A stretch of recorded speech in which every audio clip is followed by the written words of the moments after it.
ಎಷ್ಟು ಅನುಷ್ಠಾನ ಆಗದೆ ಇರೋದು ನೋಡಿ, ಮೈಕ್ರೋ ಫೈನಾನ್ಸು ಜನರ ದೃಷ್ಟಿನಲ್ಲಿ ಚೆನ್ನಾಗಿ ಕೆಲಸ ಮಾಡೋವು ಇದ್ದಾವೆ, ಚೆನ್ನಾಗಿ ಕೆಲಸ ಮಾಡದೇ ಇರೋವು ಇದ್ದಾವೆ.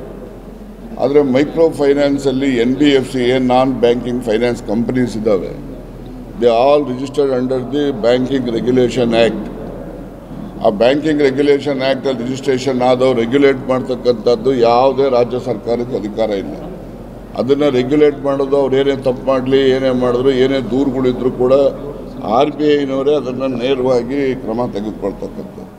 ಮತ್ತು ಮನಿ ಲೆಂಡಿಂಗ್ ಆ್ಯಕ್ಟು ನಮ್ಮ ಕೋಆಪರೇಟಿವ್ ಡಿಪಾರ್ಟ್ಮೆಂಟ್ನಲ್ಲಿದೆ. ಮನಿ ಲೆಂಡಿಂಗ್ ಆ್ಯಕ್ಟಲ್ಲೂ ಕೂಡ ನಾವು ಕ್ರಮ ತಗೊಳ್ತೀವಿ, ಯಾರು ಜಾಸ್ತಿ ಬಡ್ಡಿ ತಗೊಳ್ತಾರೆ ಅಂಥದ್ದೆಲ್ಲ. ಮತ್ತು ಬಡ್ಡಿನ 2004 ಒಂದು prohibition of charging exorbitant rate of interest ಅಂತೇಳಿ 2004 ಒಂದು ಕಾಯ್ದೆ ನಮ್ಮಲ್ಲಿದೆ. ಆದ್ದರಿಂದ ಅವೆಲ್ಲ ಕಾಯ್ದೆಗಳನ್ನು ಕೂಡ ಮೀರಿ ಈ ಬೇರೆ ಬೇರೆ ರೀತಿಯಲ್ಲಿ ಟ್ರಸ್ಟಲ್ಲಿ ಮತ್ತೊಂದು ಬೇರೆ ಬೇರೆ ರೀತಿಯಲ್ಲಿ ಸಾಲ ಸೌಲಭ್ಯ ಕೊಡುವಂಥ ಸಂಸ್ಥೆಗಳು ಉಟ್ಕೊಂಡ್ಬಿಟ್ಟವು. ಅಲ್ಲಲ್ಲಿ ಅವ್ರುಗಳು ಬಂದು ಸಾಲ ಕೊಟ್ಬಿಡ್ತಾರೆ ಮನೆ ಬಾಗಿಲಲ್ಲಿ. ಅದನ್ನು ವಸೂಲಿ ಮಾಡೋದಕ್ಕೆ ಪ್ರೈವೇಟ್ನವರಿಗೆ ಔಟ್ಸೋರ್ಸಿಂಗ್ ಕೊಡ್ತಾರೆ. ಅವರು ಔಟ್ಸೋರ್ಸಿಂಗ್ನವರಿಗೆ ಅವ್ರಿಗೆ ಸಂಭಾವನೆ ಹೇಗೆ ಅಂತ ಹೇಳಿದ್ರೆ ರಿಕವರಿ ಮನಿಗೆ ಪರ್ಸೆಂಟೇಜ್ ಫಿಕ್ಸ್ ಮಾಡ್ತಾರೆ.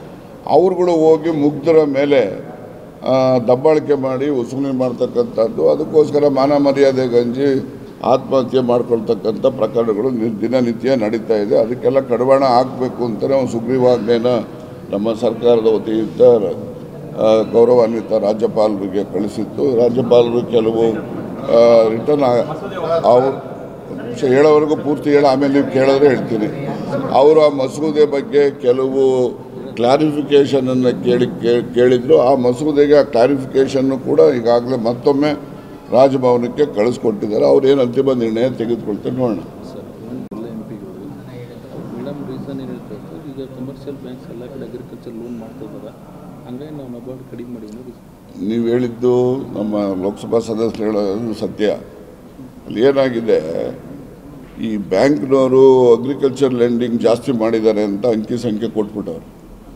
ಅಗ್ರಿಕಲ್ಚರ್ ಲೆಂಡಿಂಗ್ ಜಾಸ್ತಿ ಆಗಿದೆ ಅನ್ನೋ ಅಂಕಿ ಸಂಖ್ಯೆ ಜಾಸ್ತಿ ಆಗಲಿಕ್ಕೆ 2.5% ಕೊಟ್ಟಿದ್ದಾರೆ ಜಾಸ್ತಿ ಅಂತ ಹೇಳಿ ಅವರು ಒಂದು ಇಟ್ಟರು. ಅದಕ್ಕೆ ಏನು ಕಾರಣ ಇದೆ ಆ ರೀತಿ ಫಿಗರ್ಸ್ ಇನ್ಫ್ಲೇಟ್ ಆಗಲಿಕ್ಕೆ ಅಂದರೆ ಈ ಗೋಲ್ಡ್ ಲೋನ್ ಕೊಡ್ತಾರಲ್ಲ, ಗೋಲ್ಡ್ ಲೋನ್ ಎಲ್ಲ ಅಗ್ರಿಕಲ್ಚರ್ ಲೋನ್ ಅಂತ ಹೇಳಿ ಟ್ರೀಟ್ ಮಾಡಿ ಅಂಕಿ ಸಂಖ್ಯೆ ಕೊಟ್ಟಿದ್ದಾರೆ. ಅದರಿಂದ ಕೇಂದ್ರದಲ್ಲಿರ್ತಕ್ಕಂಥ ಏನು ಮಾಹಿತಿ ಇಲ್ಲ, ನಾವು ಅಗ್ರಿಕಲ್ಚರ್ ಲೆಂಡಿಂಗನ್ನು ಕಮರ್ಷಿಯಲ್ ಬ್ಯಾಂಕ್ಸು ಹೆಚ್ಚಿನ ಸಂಖ್ಯೆಯಲ್ಲಿ ಮಾಡಿದ್ದಾರೆ, ಅದರಿಂದ ನೀವೇನು ಮಾಡೋ ಅವಶ್ಯಕತೆ ಇಲ್ಲ ಅಂತಾರೆ.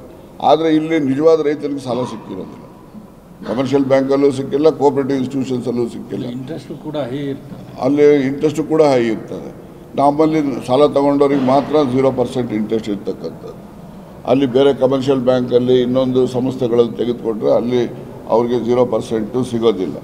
ಇದೆಲ್ಲ ರೈತರಿಗೆ ಆಗ್ತಕ್ಕಂಥ ತೊಂದರೆಗಳಿದ್ದಾವೆ. ಈ ತೊಂದರೆಗಳನ್ನು ಲೋಕಸಭಾ ಸದಸ್ಯರು ಕೂಡ ಒಂದು ನಿಯೋಗದಲ್ಲಿ ಹೋಗಿ ಆರ್ಥಿಕ ಸಚಿವೆ ಮೇಡಮ್ನವ್ರಿಗೂ ಕೂಡ ಭೇಟಿ ಮಾಡಿ ಮನವರಿಕೆ ಮಾಡಿದ್ದಾರೆ.